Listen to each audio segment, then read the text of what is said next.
اعوذ بالله من الشیطان اللعین الرجیم. بسم الله الرحمن الرحیم. آیا دوست دارید که هیچ فقیر و گرسنه و عریان و مقروض و ستم دیده و اسیر و بیماری در روی کره زمین نباشه و هیچ جنگ و ظلمی در جهان نباشه و هیچ گمراه و گمراه کننده و مستضعف و کافر و ناصبی در دنیا نباشه و ریشه فقر و تبعیض و ظلم و بیماری و فساد و انحراف و گناه از روی کره زمین برچیده بشه و بالاتر از همه اینها کره زمین تبدیل به بهشت بشه؟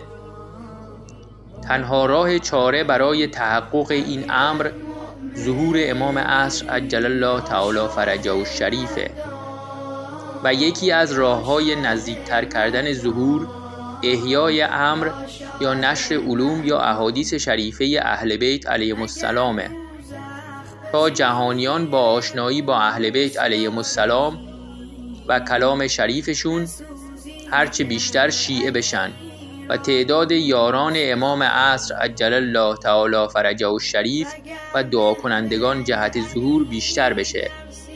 حال چه کسی در این عصر بهتر و بیشتر و کاملتر از همه امر اهل بیت علیهم السلام رو احیا میکنه جز علامه الله یاری؟ پس کمک به علامه الله یاری یعنی کمک به امام عصر عجل الله تعالی فرجه الشریف و نزدیکتر کردن ظهور. تا حالا بهش کمک کردی؟